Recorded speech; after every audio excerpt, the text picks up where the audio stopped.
2022년 6월 19일 일요일 독서 여행입니다.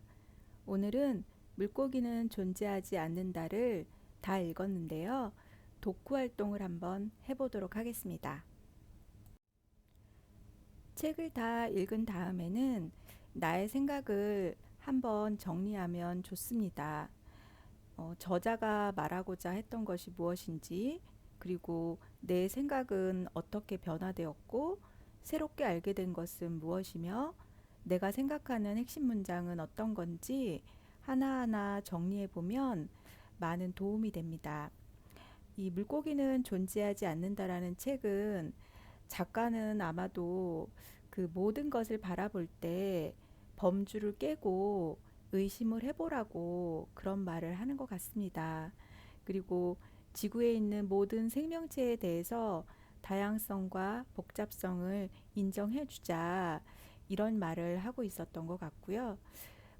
저의 생각의 변화 같은 걸 보면 그전에는 좀 사람의 경계에 서 있는 그런 사람들을 그냥 남의 이야기라고 좀 치부해 버렸던 것 같아요. 한데 이 책을 읽으면서 물고기뿐만 아니라 뭐 부모의 신분에 따라서 뭐 태어나면서부터 뭐 천민이 되었던 사람들이라던가 뭐 피부색이 좀 다르다는 이유만으로 뭐 노예가 되었던 사람들, 그리고 법이라는 뭐 합법적인 테두리 아래서 뭐 부적합자가 되었던 사람들, 그들은 선택할 권리가 없었다는 것을 알게 되었어요. 그들이 원해서 그거 택한 것이 아니고 뭐 다른 사람들이 그들을 규정지었던 것 같아요.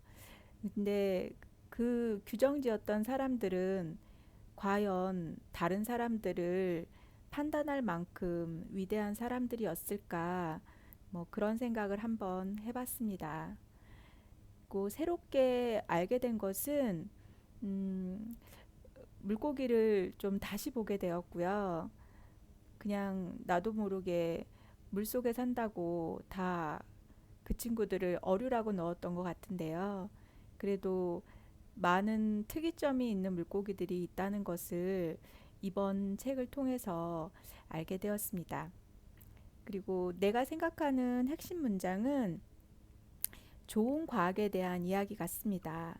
좋은 과학이 할 일은 우리가 자연에 편리하게 그어놓은 선들 너머를 보려고 노력하는 것.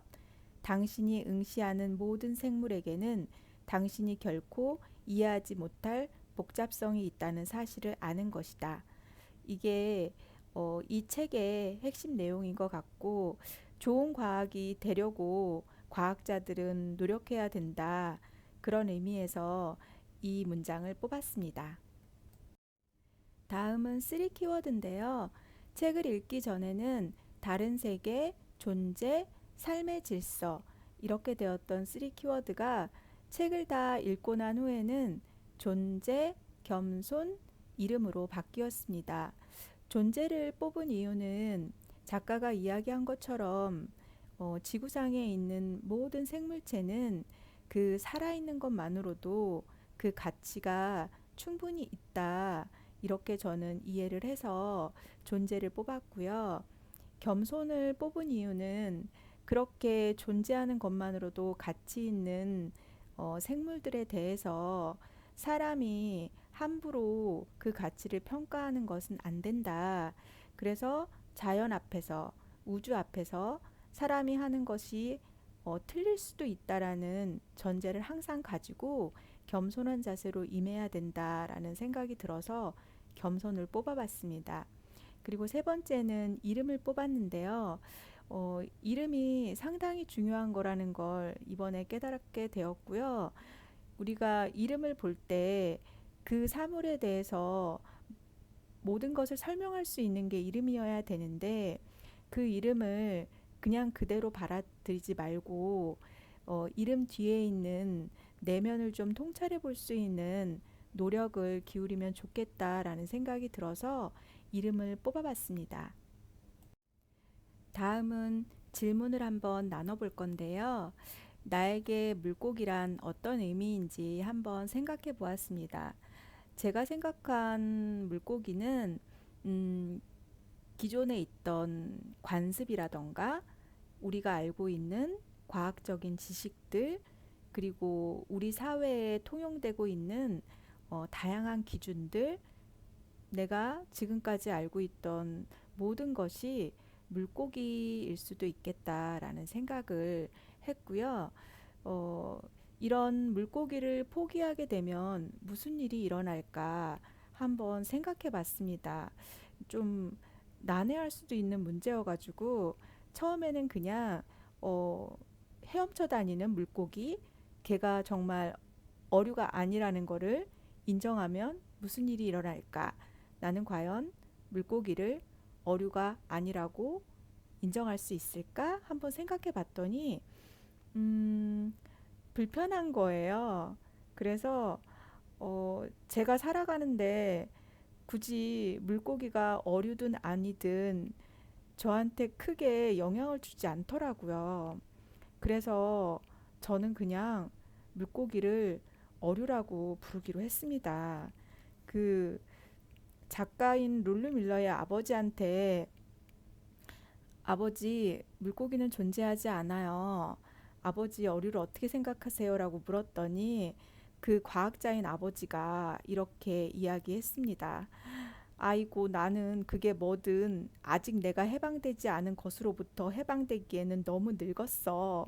이런 말을 했거든요. 근데 저도 이 말에 너무 공감을 하는 게, 뭐, 제가 지금 이 물고기가 아니라 한들 바뀌는 게 뭐가 있겠어요.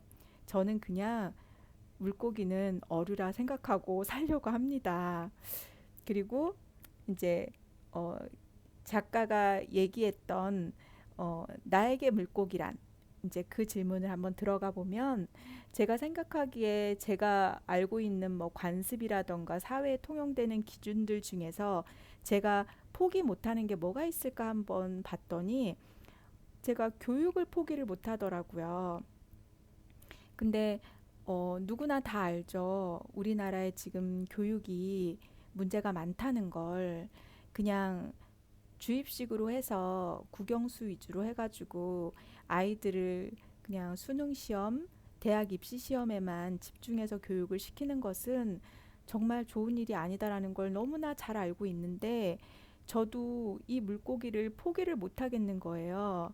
그래서 왜 포기를 못 하지? 잘못된 걸 알았으면 잘 가르쳐야 되는데 생각해 봤더니 한번 제가 실수를 해서 잘못 판단을 해버리면 저희 아이의 일생을 망칠 수도 있겠다는 두려움이 있더라고요. 그리고 한 번 지나간 시간을 다시 되돌릴 수는 없다는 거.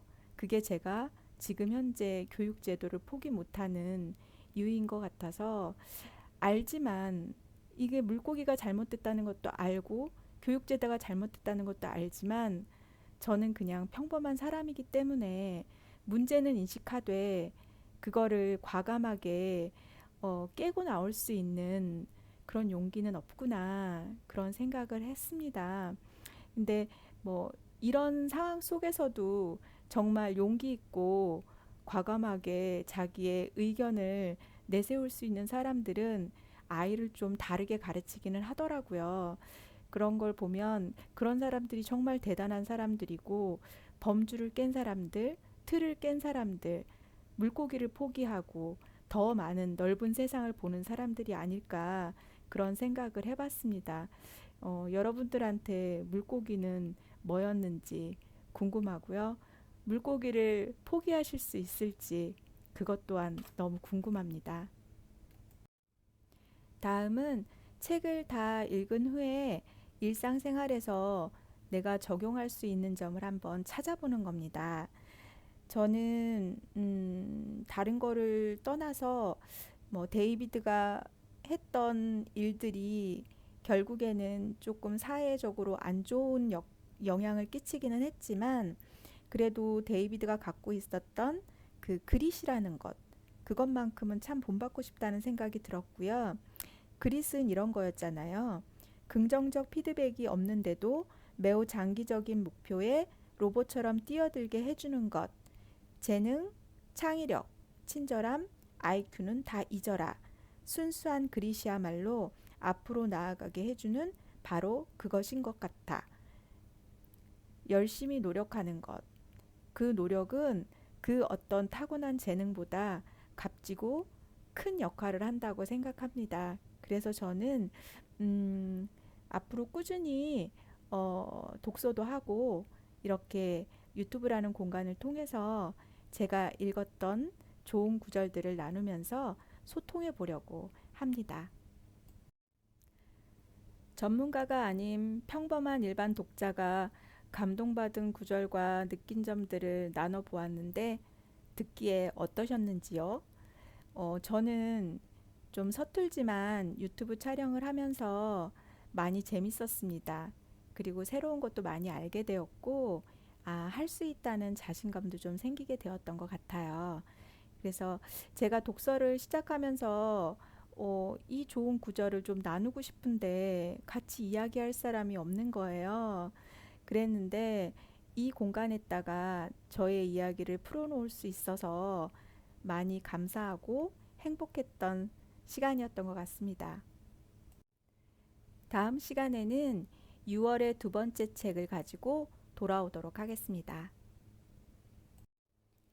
지금까지 시청해 주셔서 감사합니다. 남은 시간도 행복하게 채워가시길 바랍니다. 고맙습니다.